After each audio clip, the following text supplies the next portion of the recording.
Bonjour tout le monde, bienvenue dans cette nouvelle vidéo dans laquelle nous allons parler d'une compétition sportive, une Coupe du Monde de foot, contestée, qui a fait l'objet de plusieurs appels au boycott, mais pas la Coupe du Monde de foot au Qatar, même si c'est à cause d'elle que j'ai eu l'idée de faire ce sujet. Non, aujourd'hui nous allons parler de la Coupe du Monde de foot de 1978 en Argentine, dans un contexte de dictature.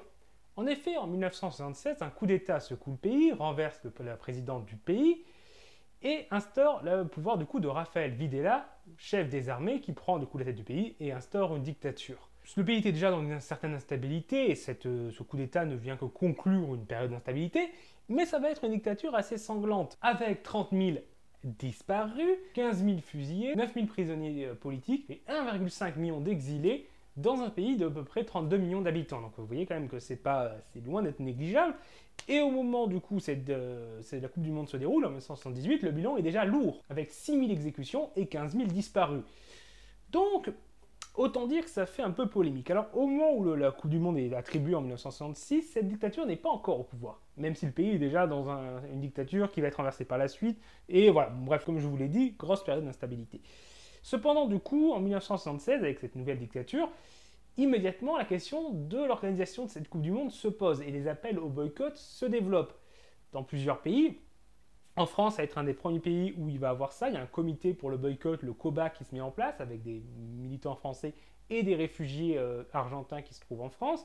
Mais on va en avoir également en Belgique, en Italie, en Espagne aussi, un pays qui vient de se débarrasser de sa propre dictature en 1975. Donc en France, ça va se créer donc en juin 1977, mais le mouvement va prendre plus d'ampleur à partir de novembre 1977, lorsque la France est officiellement qualifiée et que donc la question du boycott se pose concrètement. Ce mouvement a le soutien surtout de l'extrême gauche en France, donc la LCR, le Parti Socialiste Unifié, certaines fédérations syndicales, mais les grands partis de gauche, de leur côté, n'appellent pas officiellement au boycott, même s'ils sont critiques du régime argentin. Il y a par exemple le PCF qui est un peu embêté, parce qu'il est inféodé à l'URSS encore.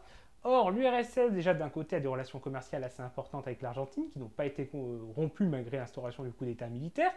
De plus, l'URSS doit organiser en 1980 les Jeux Olympiques. Et elle craint de faire l'objet d'une campagne de boycott. Ce qui va être le cas, il y aura une campagne de boycott et plusieurs militants du COBA vont participer à cette campagne de boycott. Et donc le Parti communiste français serait un peu embêté de participer à une campagne de boycott en 1978 et de s'opposer à une autre 2 ans plus tard. Et le PCF va également se justifier par le fait qu'une partie de l'opposition en Argentine refuse d'appeler au boycott. Et donc, le PCF prétend du coup, ce qui n'est pas totalement faux, se mettre sur la ligne d'une partie de l'opposition argentine. Et par contre, à droite, alors là, on soutient massivement l'idée de la participation à la Coupe du Monde. Même certains mouvements de droite vont faire activement campagne contre le boycott, c'est-à-dire le cas notamment du Front National. Et le gouvernement de droite, à l'époque de Giscard d'Estaing, a des relations étroites avec l'Argentine. C'est son deuxième fournisseur d'armes à l'Argentine, donc forcément, il ne faut pas appeler au boycott. Le ministre des Sports fait campagne clairement pour dire qu'il faut séparer le sport de la politique pour dénoncer tout appel au boycott. De son côté, le comité peut quand même compter sur l'appui de certains artistes, intellectuels. On trouve par exemple donc, Aragon, Sartre, Yves Montand, certains journalistes, le quotidien Libération, Amnesty International, et ils vont organiser quand même des campagnes qui vont avoir un certain succès, avec 150 000 signatures sur une pétition. Ils vont avoir une revue parodique de l'équipe qui s'appelle l'Épique, qui va être diffusée. Il y a plusieurs numéros qui vont être diffusés et 2 d'entre eux vont dépasser les 120 000 exemplaires. C'est quand même une diffusion assez importante pour quelque chose de lancé comme ça, sans avoir l'appui d'un journal officiel. En janvier 1978, ils organisent une conférence de presse pour officialiser leur appel au boycott. L'événement va faire parler, mais n'obtiendra toujours pas le soutien du monde sportif et politique de manière importante. Mais ça aura au moins le mérite de pousser les journalistes à poser les questions aux personnalités politiques et sportives de la question du boycott. Donc ça la met sur la table. Cependant, la majorité d'entre eux vont répondre non au boycott, suivant là l'opinion majoritaire, puisque la grande majorité des Français sont contre tout boycott à ce moment-là. Par exemple, un journal pour le Figaro qui donne 78% des Français contre le boycott, et un sondage de l'IFOP et de Sofres qui disent que 65% des Français sont contre le boycott et seulement 20% pour. Donc on est sur une situation assez différente d'aujourd'hui où certains sondages donnent une courte majorité favorable au boycott. Là, on était clairement sur une majorité contre le boycott. Et c'est aussi pour ça que les grands partis de gauche ne vont pas prendre position officiellement pour le boycott, parce que ce sont des partis qui visent à gagner les élections, et que quelques mois plus tard, il y a des élections législatives, en 1978.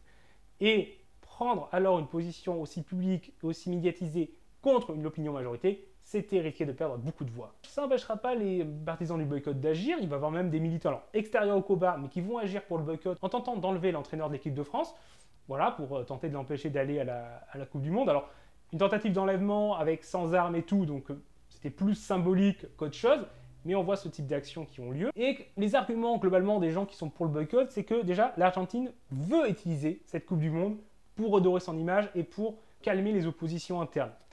Donc il y a une initiation politique du sport que l'Argentine veut faire. Et donc justement au nom de la séparation du sport et de la politique, on peut appeler à boycotter cette Coupe du Monde pour pas qu'elle soit réutilisée politiquement. Ensuite, il y a le fait que les valeurs du sport sont contraires à ce que fait le régime, et notamment la pratique de la torture, des exécutions, et il faut savoir qu'il y a à côté d'un des stades, pas très loin, un centre de prisonniers et de torture du régime argentin. Et donc un des arguments des partisans du boycott, c'est on ne peut pas jouer à quelques centaines de mètres d'un centre de torture. On a également certains militants du COBA, alors minoritaires, qui dénoncent le sport spectacle en tant que tel, et qui s'opposent donc à ce que devient le football durant ces années-là, même déjà des années avant, mais à l'évolution du football, considère que ce sport spectacle, ce sport de masse, avec énormément d'argent, qui fait brasser énormément d'argent, ce n'est pas le sport qu'ils veulent, et donc c'est une critique plus large du foot que juste la critique de cette Coupe du Monde-là, mais ça reste minoritaire au sein du COBA. La majorité ne critique pas le foot en tant que tel sous sa forme actuelle, mais l'organisation de cette Coupe du Monde. En face, il y a des arguments qui sont avancés. Alors déjà, il y a le fait que le sport et politique ne doivent pas être liés.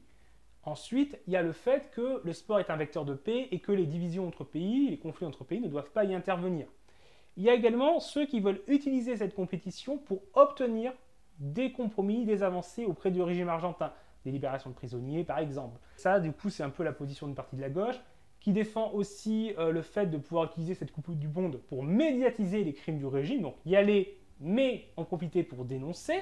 Et donc ça, voilà, c'est le PS, le PCF, la CGT, une partie de la CFDT qui vont prendre cette position-là. Par exemple, il y a le Parti Socialiste qui, en mai 1978, déclare que la France ne saurait pas envoyer sans condition son équipe en Argentine et qu'elle doit demander fermement au gouvernement argentin la libération des prisonniers politiques.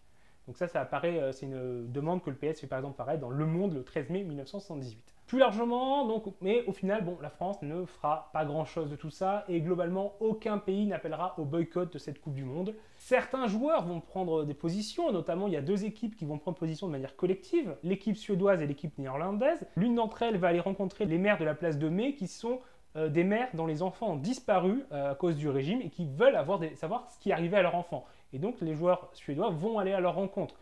On a également d'autres joueurs qui vont, donc les Néerlandais, vont refuser de se rendre à la cérémonie, à la remise de médailles des finalistes et refuser d'aller au banquet de clôture pour ne pas avoir à serrer la main du général Videla. Donc il y a des gestes collectifs, sinon après des gestes individuels de sportifs. En France, on va avoir un sportif, un membre de l'équipe qui aura voulu tenter d'agir, Dominique Rocheteau, qui voulait porter un brassard noir de protestation lors des matchs. Le problème, c'est qu'il était isolé au sein de l'équipe, il va tenter de convaincre ses coéquipiers, il va y avoir également BHL qui va venir tenter de convaincre les joueurs d'équipe de France, mais ni BHL ni Rocheteau ne vont réussir à obtenir du coup l'appui d'autres joueurs et donc Rocheteau va laisser tomber son projet du fait de son isolement. Et malgré l'organisation de la Coupe du Monde et de cette compétition dans le pays, la répression va continuer de se dérouler. Le régime argentin va également du coup utiliser cette compétition pour redorer son image internationale et intérieure. Il veut ressouder le pays parce que le régime est contesté. Il y a eu des manifestations, des grèves en 1977. Et donc, une grande compétition sportive et une grande victoire, c'est un moyen de redorer son image. Et l'Argentine va réussir à gagner cette Coupe du Monde, alors de manière contestée. Par exemple, il y a le match contre le Pérou, où il y a des soupçons de corruption et d'entente entre les deux dictatures, parce qu'il faut savoir que le Pérou était également une dictature à ce moment-là. Et il semblerait que la dictature argentine ait promis au régime péruvien d'assassiner certains de ses opposants en échange d'une victoire large de l'Argentine contre le Pérou, qui à ce moment-là ne pouvait plus rien espérer, ce qui a permis à l'Argentine de se qualifier.